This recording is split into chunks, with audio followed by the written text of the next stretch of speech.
Hey, howdy, Stoner fam. Welcome to another episode of the Cannabis Man podcast. Thanks for clicking on the show. I'm your host, Don Kleppen. And if it's your first time here, welcome in. This is a podcast where we try to take a journalistic look at all things cannabis. And there has been a lot to talk about these last couple of years. And it's a fascinating time in the U.S. and around the world as society at large rethinks its relationship with cannabis, a plant that's been around for thousands of years and has many, many medicinal uses as well as recreational benefits and stuff that we're really just starting to scratch the surface of as we get some more legitimate government-funded research. And even now, cannabis sits on the Schedule 1 substance list in the federal government. So as a recent guest that I spoke with put it, they being doctors and scientists who would like to be doing this kind of research, they still really cannot. They're not free to pursue the kinds of questions regarding cannabis that I think we'd all like some answers to. Things like how beneficial is cannabis really to people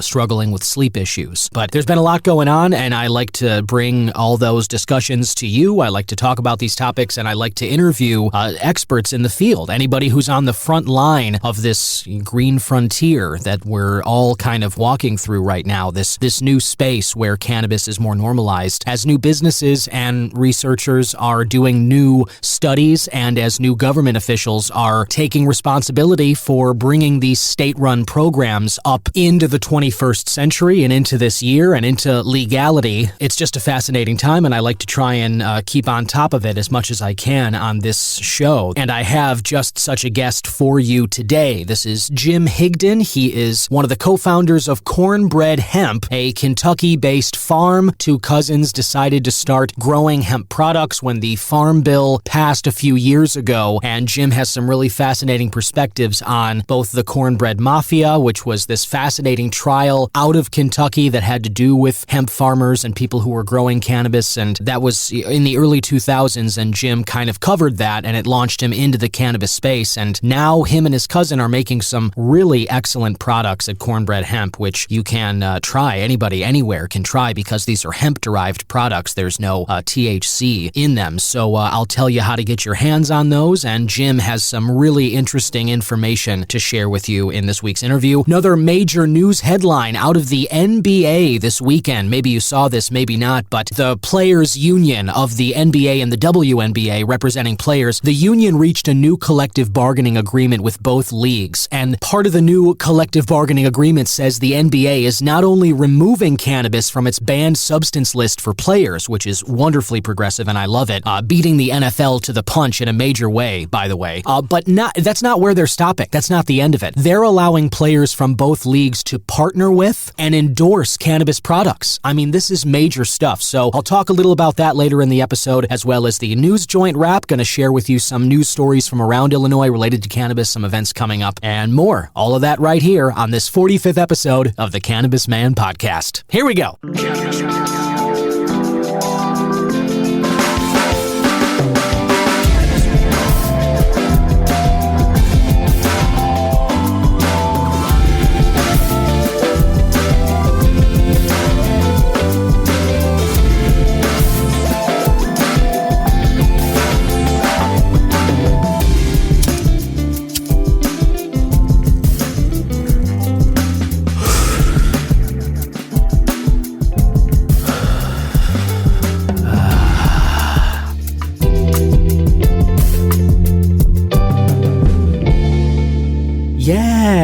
Yeah, that's right. That's the theme. I hope you're, wherever you are, whatever day part you might be listening to this, and wherever you are in the world, I hope that you're enjoying a good vibe right now. Life can be tough, and stress is one of the things that can easily get us down. It's anywhere you look for it, really, and cannabis, as well as other things in life, like good music and good company with the people you care about, and just stepping outside into nature on hopefully a nice day. These things are some easy ways that we can kind of deal with the stress that builds up and tends to take us down as we journey through life like this. So I hope that theme puts you in a good mood, as it does me every week, and let's roll on to some cannabis talk. Well, let's roll right into the news joint wrap. This is a collection of news stories and events related to cannabis in and around Illinois, and it's all curated for you by IllinoisNewsJoint.com. Think of it as the joint you can hit for all your Illinois cannabis news and reviews. And let's start with New Era collecting for charity and hosting a vacation giveaway. Jason Brown, who started Illinois News Joint posted this March 28th. New Era Pekin recently collected over 150 coats for the Salvation Army and more than 1 ton of food for United Way. New Era also works on other charities with Pink Heals Peoria for breast cancer awareness and the Center for Prevention of Abuse for WHM fundraiser, as well as working with Howard Brown Health Center, a local motorcycle club, and more. New Era is giving away a free trip to Jamaica. The 420 Jamaica Ganja Vacation giveaway. What an exciting opportunity that sounds like. It's an all-inclusive vacation package for 2 in Jamaica, provided by ganjavacations.net and New Era dispensaries. The grand prize package includes round-trip flights for 2 people, 4 days, 3 nights stay at Luna Sea Inn Resort, Ocean View room, which includes breakfast, airport pickup, and special smoothie on arrival, Montego Bay Herb House visit after the airport, a ganja farm tour, as well as nature-grown greenery and sceneries, complimentary items provided by Luna Sea Inn, and Jamaican-style breakfast every day. The giveaway contest started March 28th and continues until midnight, April 20th. There are more entry details, or you can enter the contest with a link at IllinoisNewsJoint.com. Another event coming up this summer, High Minded Events is hosting annual Higher Love. High Minded Events is scheduled to host the 2023 Higher Love Pride Month kickoff. This is Thursday, June 1st. The Higher Love event is a, quote, interactive experience designed to spotlight brands, discover new opportunities, and network with like-minded connoisseurs. Love that term. Haven't heard that before. Phil Cooper, owner and founder of High Minded Events, invites all LGBTQ plus bud tenders, buyers, and their allies to come kick off Pride at the 2nd annual Higher Love. It's an annual event allowing bud tenders and industry pros to engage with brands while celebrating the joy of a Chicago summer. Sponsorship opportunities are still available. The event is scheduled for 6 to 10 p.m. at the Palm House in Evanston. Love Evanston. If you haven't been to the Palm House, that's reason enough to check out this event. It's located at 619 Howard Street. Cooper believes if high-minded events create the experiences that are approachable, safe, elegant, and informative, that more people can be responsibly introduced to cannabis and ultimately broaden the consumer base and their own horizons. I added that last part myself. You can find out more information about this at IllinoisNewsJoint.com as well. And then there's a great piece here that was put out just a few days ago, April 2nd, from when I'm recording this on April 4th, how Illinois cannabis taxes are spent. And this was also put together by Jason Brown. One of the comments he says they get the most at Illinois News Joint, especially after publishing monthly cannabis sales totals, is where's all that tax money going, or why aren't the potholes fixed, or some version of those sentiments. And recently, the Cannabis Regulation Oversight Office, or CREW, if you like, which I do, it coordinates among all agencies involved in the direct regulation and taxation of Illinois' cannabis industry. CREW launched a new website that gives a breakdown on how cannabis tax dollars are spent in Illinois. Well done, CREW. Their website,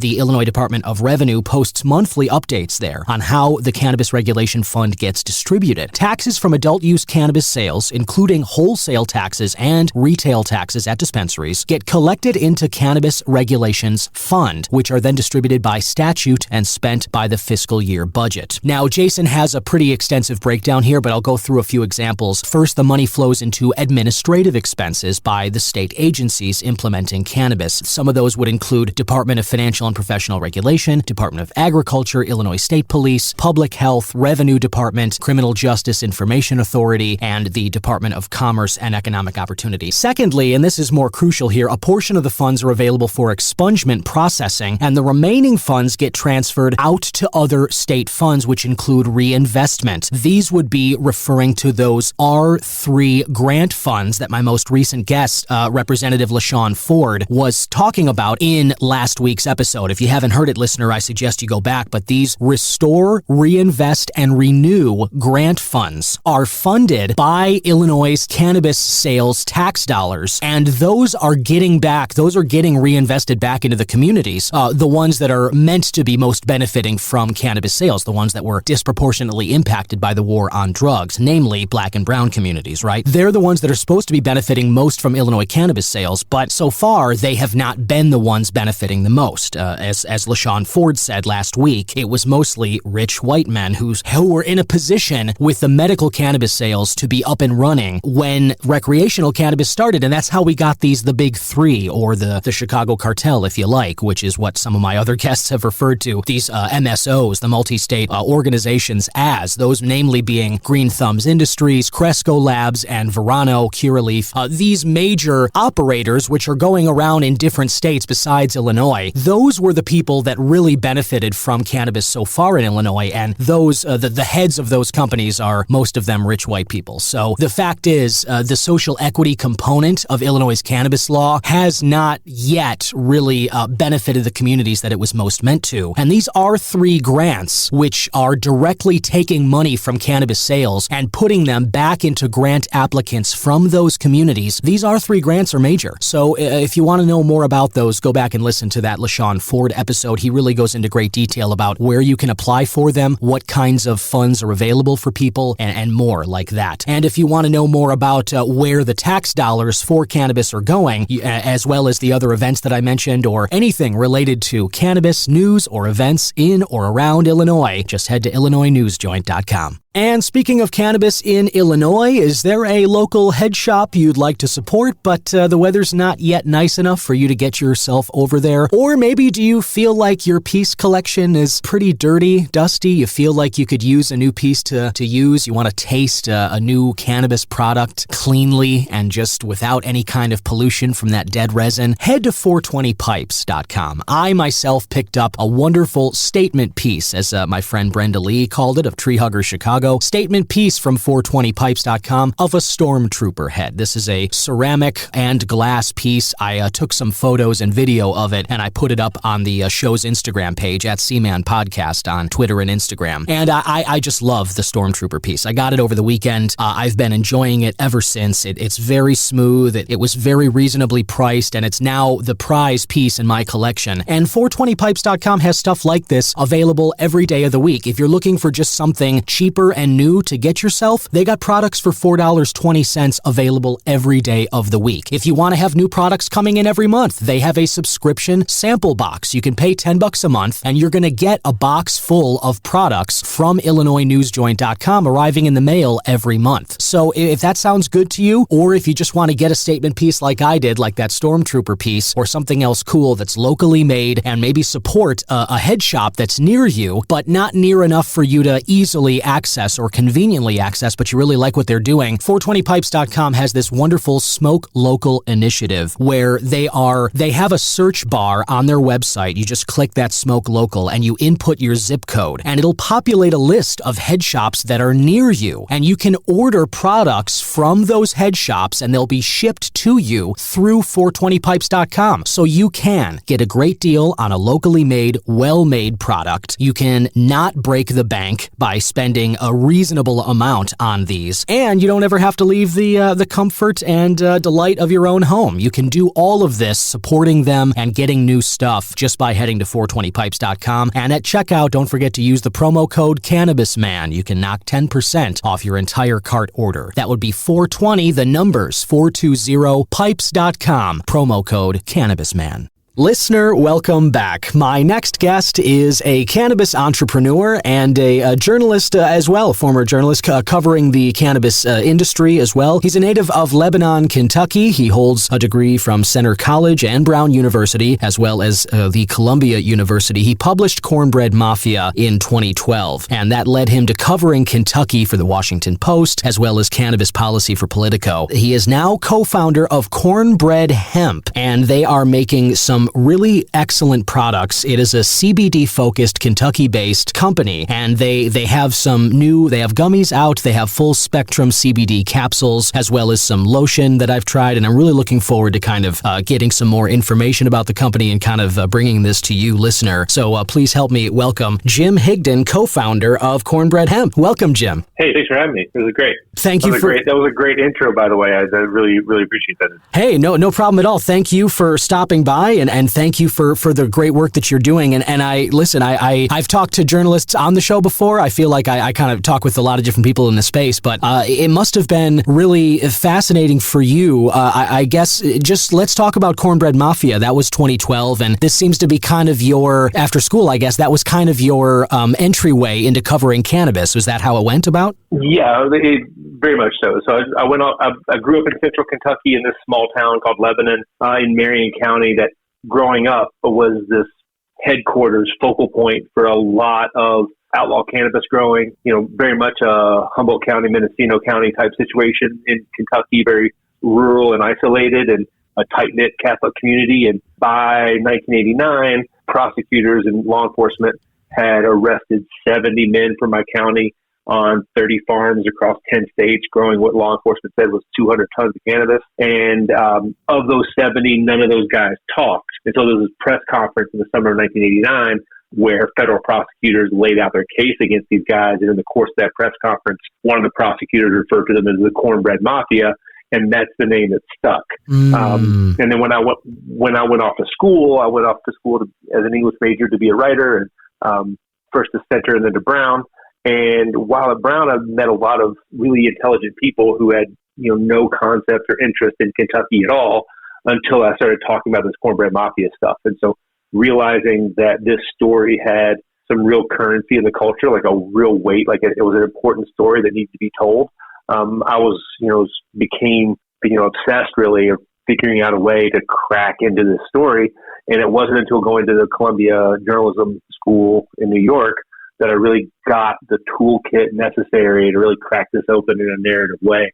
And then I had a job at the New York Times that I quit when I sold the book, and left New York to go back home to Kentucky, and spent much longer than I anticipated, but spent a few years working on this book and getting the story and the cause and effect relationship of why this story would have happened in Kentucky, why Kentucky was uniquely well suited for cannabis cultivation, and why this happened where it did in my hometown. So I essentially wrote a book called Cornbread Mafia that's a sort of cultural history of my part of the world, and then the success of that book led me into a journalism career where, like you said, I was covering cannabis policy at a pretty high level for national publications. And in the course of doing that, 2018, so the book had been out for 6 years. I've been covering cannabis policy for a while, making a name for myself in the cannabis space as a journalist, and just really, found this opportunity to start an authentic brand from Kentucky that just didn't exist in the market. And at the same time, my cousin, Eric Zipperly, who's my co-founder, he's younger than I, and he's got the MBA and the e-commerce experience. And he was finishing a project and moving back to town, and he and I got together in late 2018 and hatched a plan for this company, and it's been nonstop ever since. That is fantastic. Very, very cool. It sounds like a really fascinating journey. And I think it's, I want to say, I know, I haven't written a book at all, and I hardly, I do broadcast journalism, so I haven't, and it's mostly anchoring. I haven't covered too many stories that deeply. So I think what the kind of effort and the kind of work that it takes. And as you said, it took you years, kind of unexpectedly sort of to really dive into the story and flesh it out. And I just want to say congrats on doing that and getting your book done and published and all that, because it seems like a very fascinating tale that needed to be told. It ties right into the company Cornbread Hemp that you and your cousin kind of founded together here. And I'm on the website now. The mission you guys highlight is to improve people's quality of life, and I talk about that a lot on the show. What cannabis can kind of offer people in that way, and you guys are very focused on CBD and a certain sort of quality standard with that. Can you talk a little about, just the beginning phase of the company and what you guys want to do with it? Yeah, so, this has been a David and Goliath story from the beginning. We got started late in what we call, sort of the 2.0 batch of CBD brands in 2019 after the passage of the Farm Bill. So all the established brands were already there. They had a lot of money behind them, and we knew that we were starting small in a David and Goliath type situation. And in order to succeed as a David against Goliath, you have to make the best products. So we went about making the best products. And the way to do that is to focus on USDA organic quality ingredients and to maximize the THC content that's allowable in hemp under federal law. And because we're certified organic and really reaching for a premium place in the market, we haven't messed with Delta 8 or any of these THC isomers.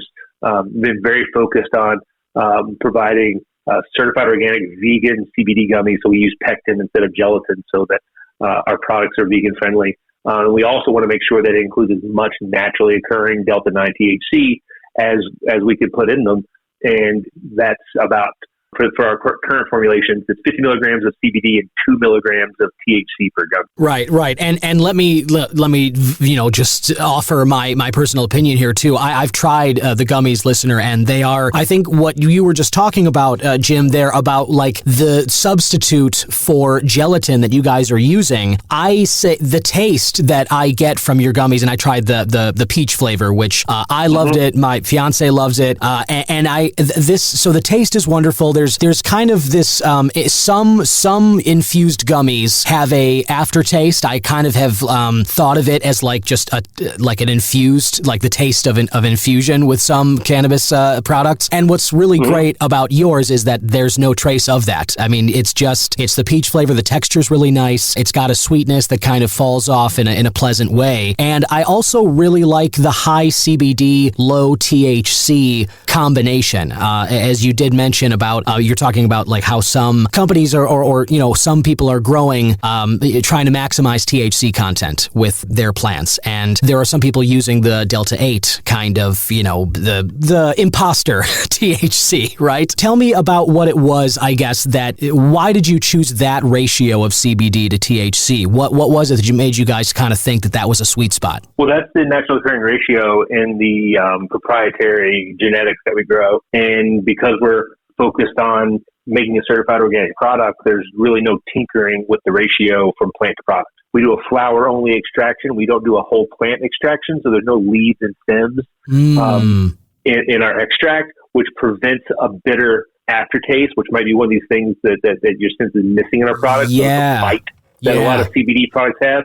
By doing a flower-only extraction in certified organic ethanol, we ensure that our product has a very mild cannabis flavor and only cannabis flavor. So we do CBD oils too, but we don't flavor our oils because there's no need to, because it tastes like what it tastes like, and it's not bitter and gross because there's not a bunch of sticks and leaves in it. Yeah, for sure. And that makes perfect sense. And I'm glad you said that too, because I'm thinking of it now, and that may be kind of this impeding some of the taste of other products. And I think it's just really cool that at Cornbread Hemp, you guys are focused on flower only. And I'm saying I can definitely verify that makes a difference compared with some of the other stuff that I have tried. I've also tried the lotion, like the CBD kind of topical there. And, that's something that I've found very interesting as well. And I know that it's become a lot more popular these days because of different reasons. Not just skin stuff, but there's some, there can be some joint pain relief for some people or sore spots, and they can get kind of relief from it from some cannabis products. What is it about your CBD lotion that is, that also makes that stand out? You're going to ask me about it. I'm putting it on my hands right now. Like I'm a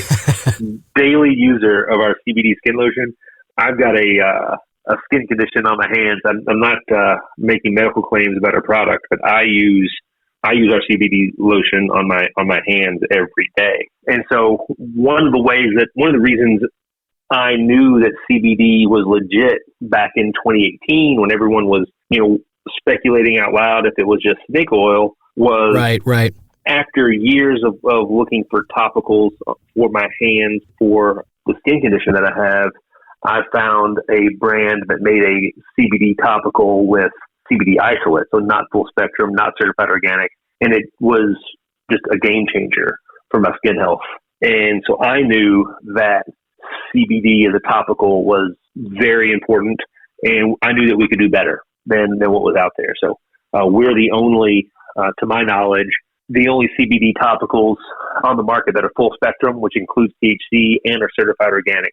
Certified organic is, for a agricultural product, and a lotion you think of as a cosmetic product. So it's not often that you see a certified organic lotion. And the longer the list of ingredients in a product, the more difficult it is for it to remain organic, because every ingredient, with some rare exceptions, must be also organic. And the chemistry of how those ingredients combine can be different because you're getting them from organic sources.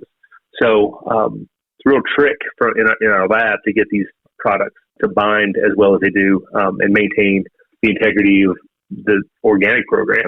So for folks who are looking for a clean skincare product to support their skin health, we've got the best one out there. And to your point, we also add menthol to our menthol lotion, which sort of helps with deep tissue penetration. So a popular part of our lineup. Absolutely, and I can see why. I mean, I'm a big fan of gummies, and so when your gummies did make a strong impression on me. But I do make use of lotions and stuff myself, just to for dry skin and whatnot. And I tried some of Cornbread Hemp's CBD like lotion, and what I really liked about it was that lotion quality varies. There's some are more oily or whatever, and I really, yours did not sort of leave me feeling like my hands were too slippery after handling it. Kind of pleasant smell. There's not any kind of. I'm looking forward to trying the menthol, by the way. But for the regular CBD lotion, it's like there's not really any kind of chemical smell to it. There's not any kind of off-putting odor. I found it to be, and it's got an interesting color to it as well. I thought it's sort of, I don't know, I wouldn't say yellowish, but buttery. Yeah, buttery. Yeah. And we add some other organic ingredients that complement the terpene profile. So there's some lemongrass in there and that sort of thing to sort of give it a little bouquet, so it's not one note. And it's just a really quality product, and don't get a chance to talk about the lotions very much. I'm glad you brought it up because I'm really proud of them. Yeah, and you should be really. I mean, these really are great products. I don't talk about anything on the show that I'm not that I haven't tried and that I'm not behind. And I really, you guys are doing great stuff. And I just the gummies and the lotions are both excellent. And it makes sense, as you said. You guys you're taking this farm to table approach where you're not doing whole plant, which is you can see the extraction process from like big corporations. Let's say it almost feels like the whole plant approach is mainly just because it's easier for them to do it in bulk, right? Like you just throw a bunch of plants into a machine and just chop it up, and kind of you do that mass production kind of style. Whereas you guys are taking this single plant, flower only extraction, farm to table kind of approach, and it's making a difference in the taste of the gummies, in the feel and smell of the lotion. It's good stuff, and I think it's more, it's kind of what people are looking for right now. Exactly right. So, just to put a point on exactly what you just said, generally speaking, our much larger competitors, or they were much larger at one point, they're not as larger these days. But they came in thinking production scale at the beginning, and everything about their production process was all about maximizing output, and they made decisions based on that plan that sacrificed the quality of the product. Whereas we started small in artisanal batches, and then as we grew in popularity, we worked on ways to scale our process. So, now we're rocking, but we're rocking on a program that started small. And it's awesome. I mean, that's just a great thing. That attention to detail, I think it makes itself known in the quality of the end result. And you guys definitely have that going on. I also mentioned the full spectrum CBD capsules. Can you talk a little about those? I haven't gotten to try them yet, but I'm interested in them. What's up with those? Yeah, so our capsules are products we've been making since we started the company, and they're just a really loyal following with the capsules. They're rich in CBDA, so for folks who are cannabinoid nerds, understand that the CBDA is the undecarboxylated acid form of the cannabinoid, and some folks really respond well to it. So for the people who try our capsules, become incredibly loyal customers. So it's just been again really fulfilling, and just a section of our customer base, they lock into them and they're set. But one of the reasons why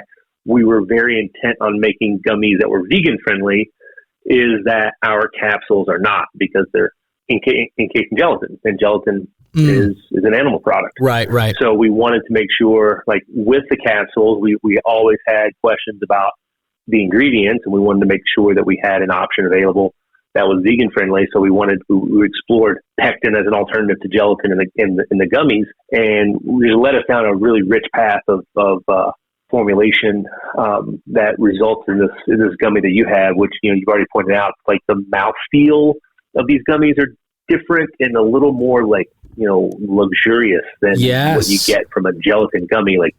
They feel in your mouth like they're really, really good. And just a quality product. Like you know right away, like, oh, okay. It is. Yeah. It's indulgent is the word that came to mind for me. Like when I first tried it, like that's exactly what I thought of to myself. Cause I love trying gummies, new cannabis gummies. You know, I'm a big proponent of them. And, you know, just trying these, the taste was great, but the texture was kind of what stood out almost, you know, even more, I would say, was just because it was different. Because I think, you know, I'm not super familiar with gummy making process, but I have to imagine a lot of them are probably gelatin based. And this, well, they're almost entirely gelatin based, and it's not an ingredient swap 1-to-1. Like switching out pectin for gelatin changes the entire chemistry of the process. So it's really fascinating. Like gelatin, you can have gelatin on a hot plate and heat it up and cool it down, and heat it up and cool it down, and it'll thicken and loosen as you apply heat to it.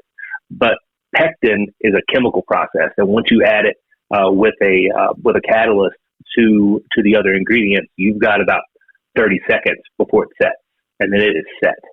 So it changes the entire nature of the production process. So it's a commitment from the start that we're making to our vegan customers, and for people who want that, you know, to your point, that indulgent feeling of a premium quality product. It changes the nature of the entire production process. What's the future of Cornbread? You know, what's you know, the 5-year goal? What else would you like to bring?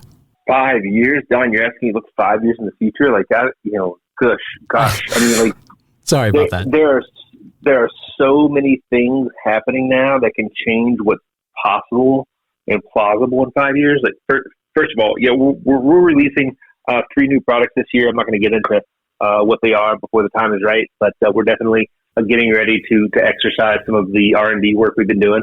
We've got new products in the pipeline. Okay. But the exciting thing is that the Farm Bill is going through Congress this year. We're going to D.C. in April to lobby Congress along with other leaders in the hemp industry to ensure to do as best we can to guide our members of Congress into making good decisions on hemp in the Farm Bill this year. One thing that we anticipate is that the THC threshold in hemp plants will be raised from 0.3% to 1.0, so more than triple the allowed THC in the plant. Now, on the product side, it will probably remain 0.3%, but with the increased flexibility on the crop side, we'll be able to make products with stronger ratios while still maintaining a legal limit on the THC side. So that's, you know, where some ratio flexibility in the future is where the full spectrum CBD market's going. Gotcha. And that is very cool. And I mean, I get that. It's true. There's so much changing in the cannabis space now that it is hard to even, you know, like looking 6 months ahead, it's tough to see. But it does feel like there's a lot of momentum federally to kind of get something done in terms of maybe decriminalizing or hopefully, you know, sometime soon removing it from that Schedule 1 substance list, just kind of getting it to a place where we can maybe establish some interstate commerce, not make it so that like every state is its own country with their own cannabis laws. And I have to imagine, you know, that you've had some experience with that, like with Cornbread and everything. And I'm not asking you to sort of like dish any dirt on anything, but how have you found Kentucky's cannabis market? And are you able to sell your products like online? Are you selling them in any other states? How has that been for you guys? So Kentucky is one of 13 states without medical marijuana. So we're existing as a full spectrum hemp company without any cannabis industry to go along with us. The good news is as we speak in late March, a medical marijuana bill has passed out of the Kentucky Senate. It's headed to the Kentucky House. We anticipate it being signed by the governor and being, you know, made law by the end of this month, March 2023, for a medical market that will come online in 2025, I believe. So we've got some growth there in Kentucky to do to catch up with the rest of the civilized world. Got it.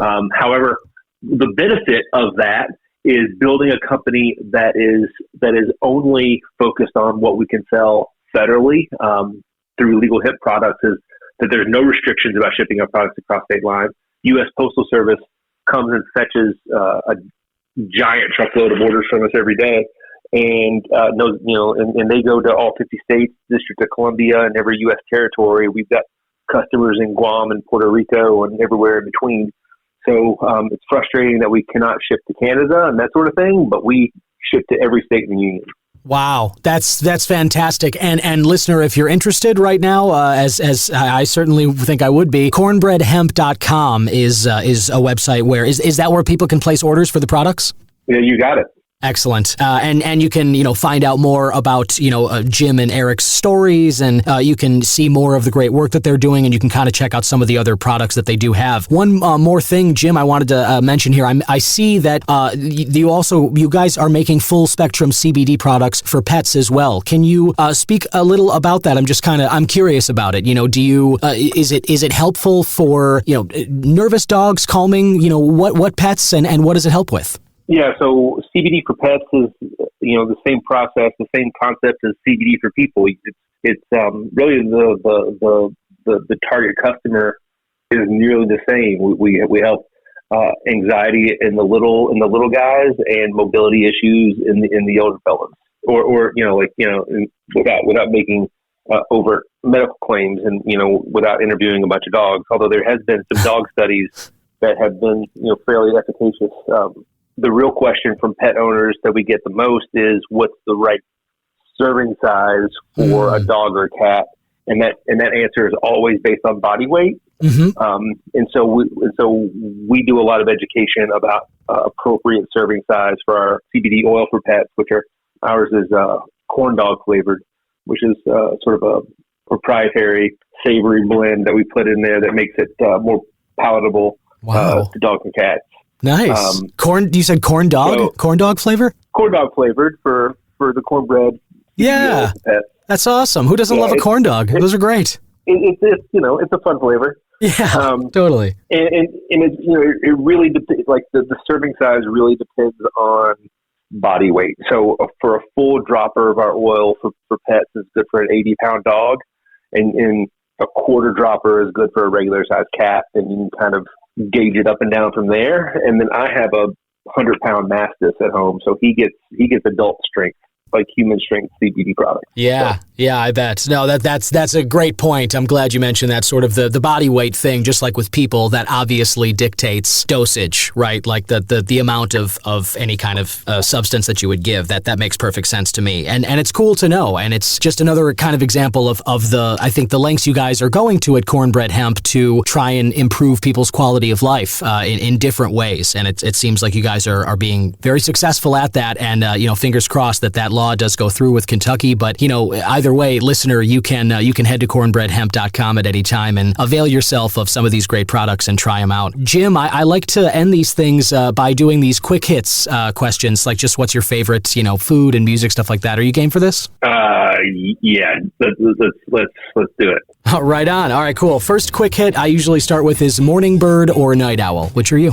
I used to be a night owl, but starting your own business makes you a morning person pretty quick. Yes, sir. I do believe that like a transition between, from one to the other, it's kind of a rite of passage of life. It's at some point, like down the line, I think a lot of people have some responsibility that usually starts getting them up early, I think. Favorite cuisine, cuisine or food, like if you're celebrating something or you just sort of anything you're happy to eat anytime, whether it's something that somebody close to you might make or a restaurant that you want to go and get something at. Where's the meal that you're going to celebrate with? So we just spent a week in California with the Cornbread team, and we hit every Thai restaurant we could find in California because we just love great Asian flavors that we can't always get where we're at. So for the moment, I'm going to say Thai food. That's a great choice. Love some good Thai food. I'm a fan of red curry duck, or really anything with duck that they do with Thai food. Huge proponent of that myself. Substance of choice, and I ask this of all my guests, like, hemp, obviously we're talking about, CBD and the gummies. It can be cannabis, but, are you a coffee drinker? Do you like tea during the day, wine or beer at night? What's a substance you like? I'm a big-time coffee drinker. I'll go through probably more than my share in the morning. In the evening, in addition to some good organic full-spectrum hemp products, I like to unwind with a hazy IPA these days. It's like a nice fruity IPA that takes the edge off the hops. That suits me at the moment. Excellent. Yeah, love IPAs. Big, those are there's. I feel like they've kind of got a bad rap for some reason over a while, but like I've always been a big fan of those. Especially the hazy ones. Those are really nice. Favorite movie or TV? Like, what do you like to watch? If it's something that it's a classic that you're always happy to put on, or if you come across it, you'll just leave it on wherever it is. What's something you like to watch? I grew up kind of a comic book nerd as a teenager, so these Marvel movies really hit the spot. Yeah, me too. I've been enjoying them. Now, I feel like maybe the last year or so, I guess, maybe it's not as much, but like I always go back to that Infinity War arc, the 10 years of like 2008 to like 2019 or whatever. That's like an epic storyline. Those poems from back in the day, like Beowulf and Grindelwald and all that, it's like that's the highest level that any of them would have wanted to attain. It's a story that was told over a decade and several movies and shows and stuff. I mean, that was amazing. Yeah. It's I mean, I don't think it gets the credit that it's due. It's really sort of transformative in certain of the cinematic history. There's a before and an after. Yeah, great point. Yeah, and you think about those, like the post-credit scenes and all of that. It's like, yeah, that there is a before and an after. That's fascinating. And then I guess, are you a sports guy? A sports team, or if you like to watch stuff, or if there's a local team that you like to go and see their games, or anything. What sports you like? My Kentucky Wildcats just lost in the NCAA tournament yesterday, so thanks for bringing that up. That's the real. Sorry about that. Real downer. Hey, I was Marquette lost too, and I was really rooting for them as well. So I feel your pain. I really do. And then before the pandemic, anyway, I used to drive once a year up past you in Chicago, up to Green Bay for a home game in Lambeau. So, hell yeah. Packers fan. Yeah, hey, I am actually, and this will be my first time admitting it on the show, but I am a Packers fan as well. Born in Wisconsin and raised in Chicago. To my poor mother, who's a diehard Bears fan, to her everlasting shame, I'm a Packers fan, and I love going to Lambeau myself. And right there with you on that. That's Mecca if you like football. Lambeau really is great. Yeah, it's a special trip. If you haven't done it, you need to. Totally agree. And also, I would say if you haven't tried Cornbread Hemp's gummies or any products, I would say you really need to try that as well. And I really look forward to what the future for Cornbread holds, and more from Jim Higdon and his cousin Eric as well. Thank you so much for stopping by today, Jim, and I really like the work you're doing. Keep it up. Thanks, Don. It's really great to hear you say cornbreadhemp.com in your radio voice. It sounds really good. Well, thanks. My pleasure, and I hope we can talk again in the future. All right, thanks, Don. Talk to you later. And there you have it. I want to thank my guest one more time, Jim Higdon of Cornbread Hemp. Listener, I was not just blowing smoke before. Let me tell you, these gummies, the Cornbread Hemp gummies, these things, I believe, are going to be very popular in a few years. I think it's not going to be long before everybody knows the name Cornbread Hemp. It's going to be a cannabis standard, I believe. And that is because of the mouthfeel of the pectin gummies.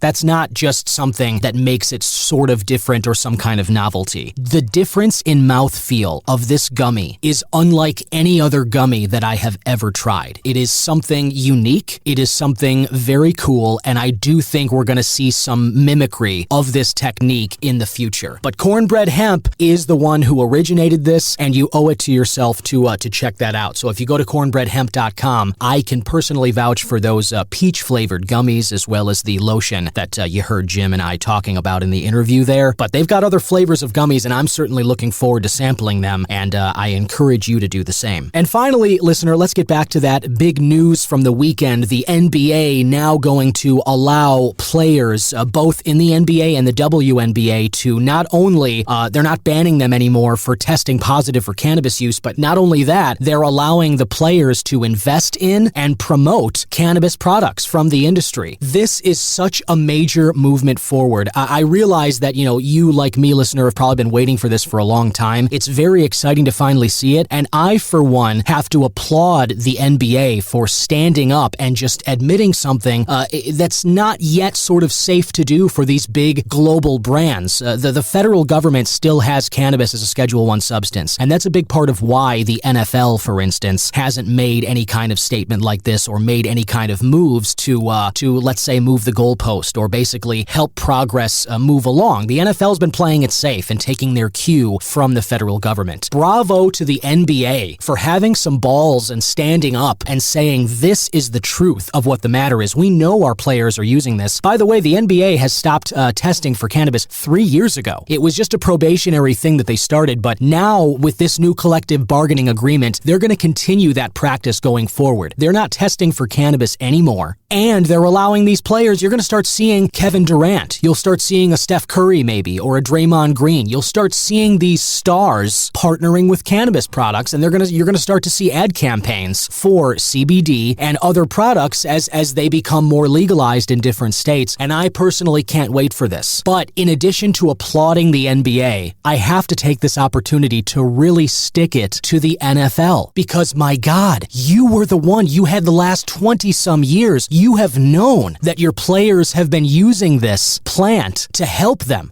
avoid opioids, to help them with the body pain that comes from playing the violent game that you're making a ton of money on. These people, the NFL has had about 20 some years at least, if not more, to be the leader on this issue. They could have came out and said a long time ago, they could have been in this position to be a true cultural leader in the cannabis industry, in this space. They could have been brave. Do you know what kind of loyalty that's going to do for the brand, this kind of social statement? I think there's going to be a lot of people that 20, 30 years down the line, they're going to remember that the NBA was the first to take this step. The MLB said they were going to partner with some CBD strains. That, I believe, is still on hold now. They've talked about it, but there's nothing official as far as I know. I might be wrong about that, and you can hit me up at C-Man Podcast on Twitter or Instagram, or leave a question or a comment with the link in the show description notes there. Or you can always use the show website, cannabismanpodcast.com, and just contact me there. So let me know if I'm wrong about that, but in my mind, the NBA is now the first to announce this, and they'll be the first to implement it. And we all, I think all of us, I'm a fan of the NFL. I said on a talk on the Wisdom app this week, if you haven't checked out the Wisdom app, listener, it's kind of social media for podcasters. They ask great questions. People host live talks all the time, and I do that at least once or twice a week. I'm just on there as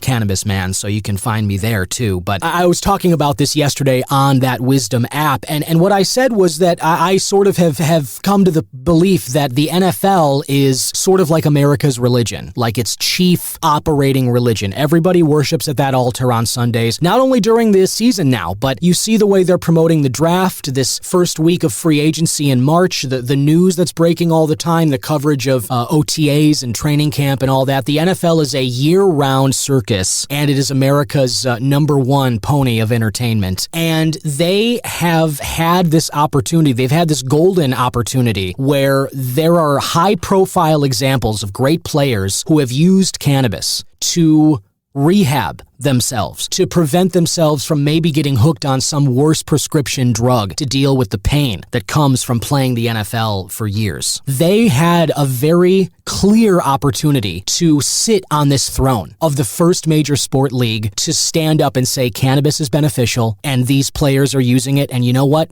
Go right ahead. America approves of it.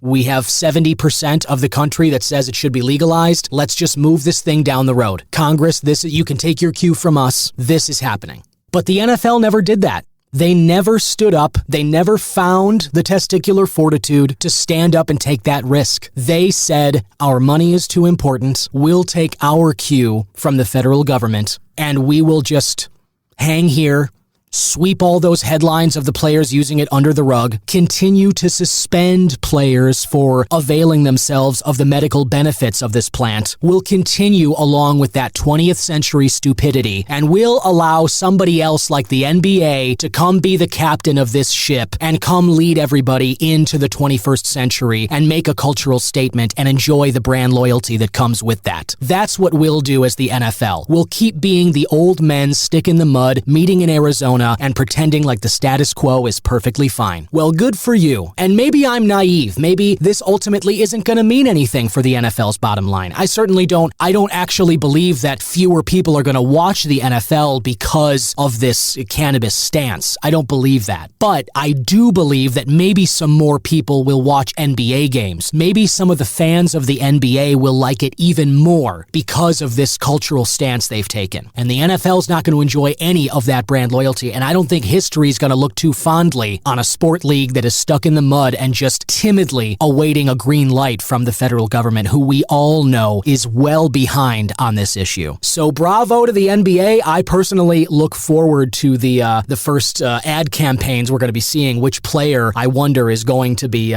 sort of on a national ad chain for some cannabis product. But let me know in the comments or replies if you have an idea of who you think is going to be the first one, or which NBA team you think could have an opportunity to really jump into this cannabis space. I'd love to hear your thoughts. And always feel free to reach out if you have any questions about guests or topics you'd like to see covered, or recommend some products. I love trying new cannabis products. I like bringing new products to your attention so that you can look out for them and try them when you have the opportunity. And I love to find out more of those. So you can always reach me at the show pages at C-Man Podcast on Twitter and Instagram, and it's the Cannabis Man Podcast on Facebook. And keep on spreading the word. I really appreciate everyone for leaving the great ratings and reviews of the show. Any way that you listen to this on YouTube, Spotify, Apple, the whole works. However you get this podcast, there's usually a way to leave a rating or a review. And if you like what I'm doing here, those really help me keep this going. So I appreciate everybody who's done that so far. And if you haven't, please do me a favor and go do one whenever you have a chance. That's it for me today, and I will be back again next week with another interview. And by the way, listener, I have got a very special interview coming up for you on the 1-year anniversary of the show, which is fast approaching 4/20 of this year. April 20th will be my 1-year anniversary. That was the date that I released my first 2 episodes last year in 2022, was April 20th. And this year I have a wonderful interview with a huge guest, the biggest guest I've had on this show. You recognize their name. I guarantee it. You will know who they are, and you will be interested in what they have to say. I guarantee you that. Really looking forward to bringing that interview to you. I will make an announcement soon as to who that guest is and release some clips ahead of the publication, but keep an eye and ear out for those, listener. And I'll be back again next week with another episode of the Cannabis Man Podcast. Bye-bye. Cannabis Man is an original production of myself, Don Kleppen. Original theme music by Yusu Kim, aka Goodson. Other music by Pat Perez, and logo designed by Vorbroker Media. If you like the show, please rate, review, subscribe, and share whenever you can.